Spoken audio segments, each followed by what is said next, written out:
Nu am auzit niciodată expresia Logitech nu își ascultă fanii sau mai bine zis utilizatorii. Din contră, pentru Logitech a contat de fiecare dată părerea sau impresia atât a unui jucător profesionist, dar și a utilizatorilor casnici. Din aceste păreri s-a născut, dacă pot spune așa, Logitech G610, tastatură ce este dedicată atât pentru gaming cât și pentru redactare de texte.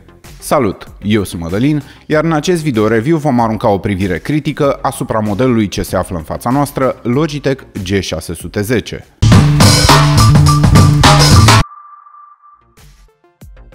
De ce am spus privire critică? Pentru că am auzit foarte multe discuții precum că G610 ar fi o copie a G810. Nu cred că Logitech ar face așa ceva. Ar trebui totuși să existe ceva schimbări majore. Să începem. Chiar dacă din punct de vedere al designului, modelul ce rulează în fața voastră pare să fie identic cu cel mai devreme menționat, folosind aceleași materiale, având aceleași linii drepte și margini rotunjite, la prima atingere a tastelor veți observa diferența. Logitech a ascultat vocea fanilor, a utilizatorilor și au schimbat switch-urile proprietare Romer G în detrimentul Cherry MX Brown. E bine, e rău, eu zic că este un pas înainte, Cherry MX Brown, ca de altfel toată seria Cherry, având un alt feeling, răspunzând altfel la apăsare. Nu mă înțelegeți greșit, Romer G sunt switch-uri foarte confortabile, responsive și ce durează în timp, dar nimic nu poate bate originalul. Cherry oferă utilizatorilor switch-uri de o excelentă calitate pentru o experiență optimă, indiferent că preferați switch-uri gălăgioase sau discrete din punct de vedere al zgomotului generat sau pe cele ce au un timp de răspuns mai mare sau mai mic. Iluminarea tastaturii G610 este dată de o singură culoare, alb. Aceasta făcându-se independent pe fiecare tastă în parte, permițând personalizarea iluminării după bunul plac.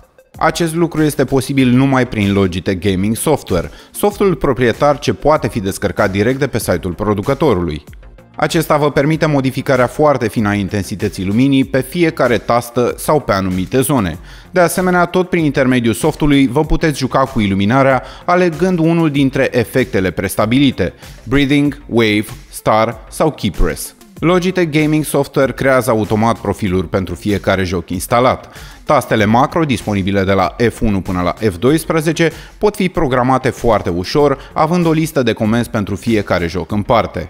Pe lângă tastele obișnuite, G610 mai dispune și de 5 taste multimedia. Din acestea se pot controla în background, fără a fi necesară ieșirea din joc, funcțiile de play sau pauză sau, de ce nu, de schimbare a melodiei. De asemenea, volumul general al calculatorului se poate schimba prin rotița dispusă în colțul din dreapta, permițând un reglaj foarte fin. Tot în zona tastelor multimedia mai sunt disponibile butonul de reglare a intensității luminii în 5 trepte și butonul Game Mode, ce oprește funcționarea tastelor Windows și meniu. Partea inferioară a tastaturii ascunde 5 piciorușe din cauciuc ce împiedică alunecarea, iar ajustarea înălțimii tastaturii se poate face prin piciorușele reglabile în 3 trepte, adică 0, 4 și 8 grade. Cablul este suficient de lung și este acoperit dintr-un material textil împletit, ce îi oferă o rezistență mai bună. În concluzie, G610 de la Logitech este o tastatură perfectă atât pentru gameri, dar și pentru cei ce doresc o tastatură mecanică silențioasă pentru editarea de texte sau alte activități. Parcă mi-aș fi dorit ca iluminarea de tip RGB să fie disponibilă și pe acest model, dar cu siguranță prețul final nu ar mai fi fost același. Aștept cu nerăbdare ca pe acest model sau următoarea serie a producătorului Logitech să vedem incluse și switch-urile Cherry MX Blue sau Green. Până atunci, Logitech G610 Orion Brown este disponibilă în site-ul PC Garage, acces în linkul din descriere.